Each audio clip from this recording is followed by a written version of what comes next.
Nikola Tesla Einstein से ज्यादा बुद्धिमान थे, ऐसा कुछ वेस्टर्न एक्सपर्ट का मानना है। और यह भी सत्य है कि निकोला टेस्ला भारतीय संस्कृति के काफी करीब थे। पिछले वीडियो में जो आईक्यू पर बना था उसमें हमने जाना कि आईक्यू का विकास जो है मनुष्य के जीवन में केवल जब वो जन्म लेता है उसके 5 साल तक होता है। उसके बाद में ईक्यू का विकास भी शुरू हो जाता है और ईक्यू का विकास ही सबसे महत्वपूर्ण है मनुष्य के जीवन में। मनुष्य के जीवन में केवल 20% योगदान है सफलता में आईक्यू का और 80% ईक्यू का योगदान है। और ईक्यू को कंट्रोल करना बहुत जरूरी है और ये कंट्रोल होता है एसक्यू से। ये बातें पिछले वीडियो में बताई जा चुकी हैं। आइए आज जानते हैं एसक्यू के बारे में। और ये वो सफलता का रहस्य है जो जीवन के हर क्षेत्र में सबसे आगे रखता है और इसके अलावा कोई और रास्ता है ही नहीं सफलता पाने के लिए। मित्रों, मैं राघवेंद्र पांडे आप सभी का आज के इस कार्यक्रम में स्वागत करता हूं और आप सभी से विनम्र निवेदन है कि कृपया इस वीडियो को लाइक करें और चैनल को सब्सक्राइब कर लें ताकि आगे आने वाली सभी वीडियो आपको सबसे पहले मिले। मित्रों, आज के इस कार्यक्रम में और बल्कि हर वीडियो में मैं जो भी चर्चा करता हूं उसको कोशिश करता हूं कि बहुत ही सामान्य और साधारण भाषा में बातचीत हो। जो भी मैं कहूं वो एक सामान्य भाषा में कहूं ताकि सभी जनमानस के समझ में आसानी से आ जाए। आइए एसक्यू के बारे में चर्चा शुरू करते हैं, लेकिन उसके पहले आप सभी से कहना चाहूंगा कि आईक्यू और ईक्यू पर जो बनी वीडियो है उनको भी जरूर देखिए, क्योंकि little knowledge is dangerous knowledge, अधूरा ज्ञान खतरनाक होता है। आइए अब एसक्यू पर चर्चा करते हैं। एसक्यू यानी स्पिरिचुअल क्वोशेंट। स्पिरिचुअल क्वोशेंट के 5 प्रमुख स्तंभ हैं और इन पांचों प्रमुख स्तंभों को मजबूत करना एसक्यू में महारत हासिल करना है। और अगर ये महारत हासिल हो जाए, यकीन मानिए कि दुनिया का वो सर्वश्रेष्ठ इंसान होता है। और ये 5 स्तंभ हैं ऑडिटरी, काइनेस्थेटिक, फॉर्म अथवा सीक्वेंस, टेस्ट और ओल्फैक्टरी। यानी अगर इन्हें हिंदी में कहा जाए तो शब्द, स्पर्श, रूप, रस, गंध, इन पांचों पर कमांड प्राप्त करना, इन पांचों गुणों का अपने अंदर विकास प्राप्त करना, यह मुख्य एसक्यू के विकास को दर्शाता है और बढ़ाता है। अच्छा, इसमें होता क्या है कि व्यक्ति के अंदर कोई एक ऐसा इन पांचों में गुण होता है जो कि ऑटोमेटिक अपने आप विकास ज्यादा करता है, वो विकसित होता है ऑटोमेटिक। किसी में सुनने की क्षमता ज्यादा, किसी में सूंघने की क्षमता ज्यादा और किसी में देखने की क्षमता ज्यादा। तो ये अलग अलग क्षमताएं एक तरीके से किसी किसी को विरासत में भी मिलती हैं, लेकिन इन पांचों गुणों का सम्यक पूर्ण रूप से विकास करना वो अपने आप में सबसे विलक्षण उपलब्धि होती है। अब इसमें जो है इन गुणों का जो विकास होता है, ये विकास एक तरीके से स्पिरिचुअल और भौतिक जगत, इन दोनों के मध्य की कड़ी है। और ये वो ऊर्जा के स्रोत हैं पांचों स्तंभ जिसकी सबको जरूरत है, वो चाहे भौतिक हो या आध्यात्मिक हो। इसीलिए इसका स्पिरिचुअल क्वोशेंट नाम रखा गया है। इन पांचों स्तंभों को मजबूत करने के लिए विदेशों में कोर्स भी चलाए जा रहे हैं, जो कि अब इंडिया में भी शायद चल रहे हैं, जिनका नाम एनएलपी दिया गया है, न्यूरो लिंग्विस्टिक प्रोग्रामिंग। और अच्छी खासी फीस लेके लोग सिखा रहे हैं। तो इन पांचों गुणों का विकास करना ही उस कोर्स का मुख्य उद्देश्य है। अब यहाँ पर जो ये भारतीय स्मृति विकास पद्धति है वो भी बताती है, लेकिन उसका शब्द, स्पर्श, रूप, रस, गंध की पांचों का विकास करने का जो उसकी पद्धति है वो अपने आप में बहुत ही अलग और बहुत ही आसान और सबसे सही पद्धति है। चलिए मैं अब आपको बहुत ही आसान भाषा में समझाता हूं। भारतीय स्मृति एवं व्यक्तित्व विकास पद्धति एक तरीके से संपूर्ण भोजन की थाली है। जैसे एक संपूर्ण भोजन की थाली में दाल, चावल, सब्जी, सलाद, कढ़ी, सलाद, रायता इत्यादि इत्यादि होते हैं और वो एक संपूर्ण भोजन की थाली होती है। अब अलग कोई कहे कि खाली सलाद ही खाएं, फायदा मिलेगा, लेकिन सलाद का अगर कोई कहे मैं केवल सब्जी खाऊं तो फायदा मिलेगा केवल सब्जी का।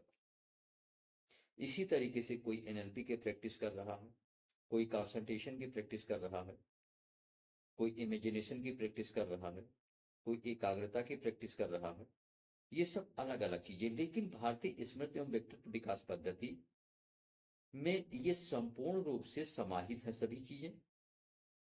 और हकीकत में अगर इन सभी गुणों का अपने अंदर पूर्णतः विकास करना है, सर्वश्रेष्ठ बनना है, तो एकमात्र केवल भारतीय स्मृति विकास पद्धति ही सर्वश्रेष्ठ है।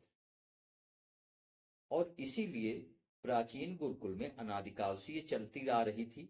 जब से गुरुकुल प्रथा खत्म हुई तब से इसका प्रादुर्भाव बहुत ही कम हो गया, और नहीं तो इसका हर बच्चा अभ्यास करता था, हर एक व्यक्ति अपने जीवन में इसे समाहित रखता था। और भारतीय स्मृति एवं व्यक्तित्व विकास पद्धति मनुष्य को सर्वश्रेष्ठ ऊंचाई देने में, सभी क्षेत्रों में सफलता देने में पूर्ण सामर्थ्यवान है, इसमें कोई संदेह नहीं है। ऐसे अनेक महापुरुष हुए हैं जो भारतीय स्मृति एवं व्यक्तित्व विकास पद्धति के द्वारा इन गुणों का अपने अंदर संपूर्ण रूप से विकास किया और वो मानव से महामानव बने। और आज भी ये सब संभव है। इसको मैं आपको उदाहरण देकर समझाता हूं। पृथ्वीराज चौहान इन गुणों में माहिर थे।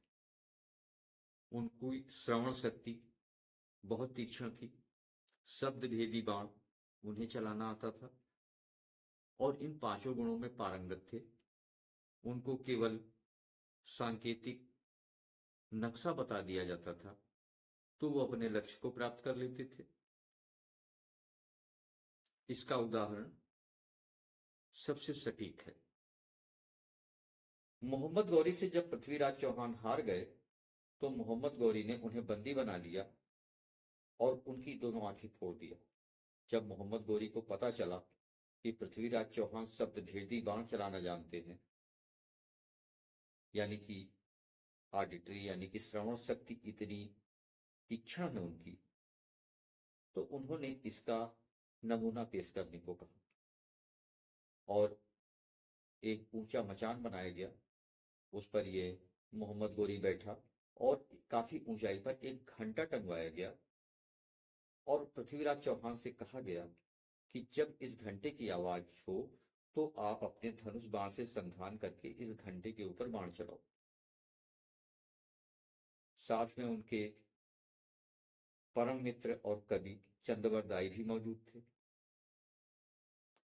जब घंटा बजाया गया तो वहां पर चंद्रवर दाई ने एक दोहा कहा, चार बांस 24 गज, अंगुल अष्ट प्रमाण, ताऊ पर सुल्तान है, मच्चू को चौहान।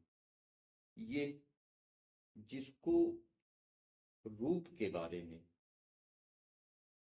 ज्यादा तीक्ष्णता से ज्ञान है वो इसका आकलन आसानी से कर सकता है। और पृथ्वीराज चौहान ने इसको समझा और उसी के हिसाब से अपने बाण की दिशा उसी तरफ कर दी और एक बाण में मोहम्मद गोरी मारा गया। तो यह है महत्व इन सभी गुणों का। वो जीवन को हर तरीके से उत्कृष्ट और श्रेष्ठ बनाते हैं। अब इन गुणों का विकास करना अपने अंदर, इसकी मुख्य पद्धति तो भारतीय स्मृति एवं व्यक्तित्व विकास पद्धति है। लेकिन अगर इस तक अभी नहीं पहुंच है तो इसकी वैकल्पिक पद्धति का है कि इन पांचों गुणों को, इन पांचों स्तंभ को अपने अंदर मजबूत करें। तो इसकी वैकल्पिक पद्धति है कि इन पांचों स्तंभ को, इनको बारीकी से इनका निरीक्षण कीजिए और हर पल सचेत रहिए। अपने सुनने की कला को पारंगत कीजिए, अपने स्पर्श की कला को पारंगत कीजिए, अपने टेस्ट की कला को, और इन पांचों कलाओं को संपूर्ण रूप से निरीक्षण करके इन पर ध्यान रखते हुए जैसे जैसे आप प्रयास करेंगे तो धीरे धीरे इन पांचों स्तंभों को मजबूती मिलेगी और ये गुण अपने आप अपने अंदर विकसित होते जाएंगे। इसके साथ मित्रों आज की चर्चा अब यही समाप्त होती है। अगला वीडियो फूलने की समस्या को दूर कैसे करें इस पर होगा, उस वीडियो को अवश्य देखें। तब तक के लिए जय हिंद।